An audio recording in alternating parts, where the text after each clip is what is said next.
Hello friends, welcome to சமையல் வாசம். இன்றைக்கி நம்ம சேனலில் சப்பாத்திக்கு சூப்பரான ஒரு சைட் டிஷ் தான் பார்க்க போகிறோம். நான்வெஜ் குருமாவுக்கு ஈக்குவலாக இருக்கக்கூடிய ஒரு கலர்ஃபுல்லான பீட்ரூட் குருமா தான் எப்படி செய்கிறதுன்னு பார்க்க போகிறோம். கண்டிப்பாக இது ரொம்ப ரொம்ப டேஸ்ட்டாக இருக்கும். கலர்ஃபுல்லாகவும் இருக்கிறனால குட்டீஸ் எல்லாம் ரொம்பவே லைக் பண்ணி சாப்பிடுவாங்க. பீட்ரூட் சாப்பிடாத குழந்தைங்கள், பெரியவங்க எல்லாமே இருப்பாங்க.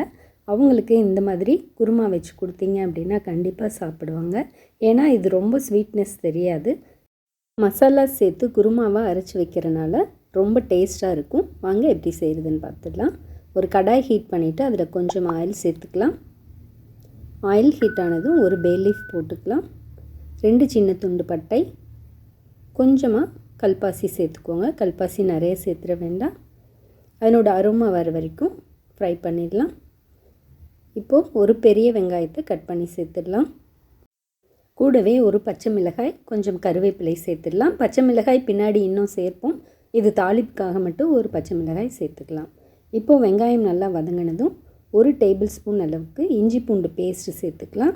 அதனோட ராஸ்மெல் போக வரைக்கும் வதக்கிட்டு தக்காளி சேர்த்துக்கலாம். மீடியம் சைஸ் தக்காளினா 2 தக்காளி சேர்த்துக்கோங்க. பெரிய தக்காளியாக இருந்தால் 1 தக்காளி போதும். தக்காளியும் எண்ணெய் தெளிஞ்சு நல்லா வெந்து வந்ததுக்கப்புறமே கூடவே கொஞ்சமாக புதினா சேர்த்துடலாம். சேர்த்துட்டு ஒரு 10 செகண்ட் வதக்கிடலாம். இப்போது ஒரு பீட்ரூட்டை, மீடியம் சைஸ் பீட்ரூட்டை இந்த மாதிரி க்யூப்ஸாக கட் பண்ணி வச்சுருக்கேன், அதை சேர்த்துடலாம்.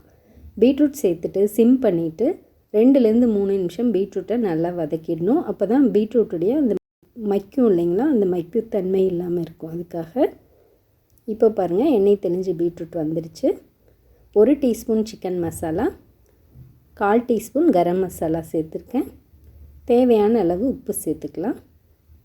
சேர்த்துட்டு அந்த பொடியோட ராஸ்மெல் போக வரைக்கும் வதக்கிடலாம். 1 நிமிஷம் வதக்கியிருப்போம்.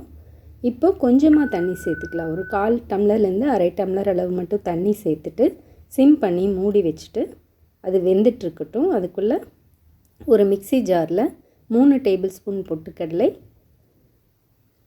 துருவின தேங்காய் 4லேருந்து 5 டேபிள் ஸ்பூன் சேர்த்துக்கலாம். நான் 4 டேபிள் ஸ்பூன் சேர்த்துருக்கேன்.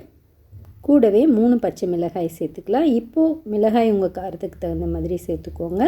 1 டீஸ்பூன் அளவுக்கு சோம்பு சேர்த்து கொஞ்சமாக தண்ணி சேர்த்துட்டு இதை நல்லா நைஸ் பேஸ்ட்டாக அரைச்சி எடுத்துடணும். நல்லா நைஸாக இருந்தால் தான் நமக்கு குருமாவுடைய கன்சிஸ்டன்சி நல்லாயிருக்கும். பாருங்கள், இப்போ பீட்ரூட் நல்லா எண்ணெய் தெளிஞ்சு வெந்து வந்துருச்சு. இப்போது அரைச்சி வச்சுருந்த பேஸ்ட்டை இதில் சேர்த்துடலாம். லைட்டாக தண்ணி விட்டு மிக்ஸ் பண்ணிவிட்டு 1 நிமிஷத்துக்கு நல்லா வேக விடுங்க. 1 நிமிஷம் கழிச்சிட்டு தேவையான அளவு தண்ணி சேர்த்துடலாம். பொட்டுக்கடலை சேர்த்துருக்கனால குருமா நல்லா திக்காகும். இப்போது தேவையான அளவு உப்பு சேர்த்துக்கலாம். ஆல்ரெடி பீட்ரூட்க்கு உப்பு சேர்த்துருக்கோம், ஸோ பார்த்து சேர்த்துக்கோங்க. இந்த கன்சிஸ்டன்சியில் வச்சோம் அப்படின்னா வெந்து முடிச்சதுக்கப்புறம் பார்த்திங்கன்னா நல்லா திக்காக இருக்கும் குருமா.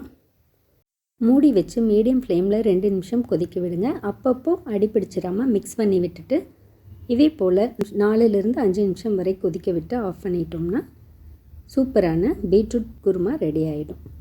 பாருங்கள், இப்போ ரெடி ஆகிடுச்சு. சப்பாத்திக்கு ரொம்ப ரொம்ப ஆப்டாக இருக்கும். நான்வெஜ் குருமாவுக்கும் ஈக்குவலாகவே இருக்கும். ரொம்ப டேஸ்ட்டாக இருக்கும். ரொம்ப ஹெல்த் பெனிஃபிட்ஸ் பீட்ரூட்டில் அதிகமாக இருக்கனால கண்டிப்பாக இந்த மாதிரி ட்ரை பண்ணி பாருங்கள். தேங்க்யூ.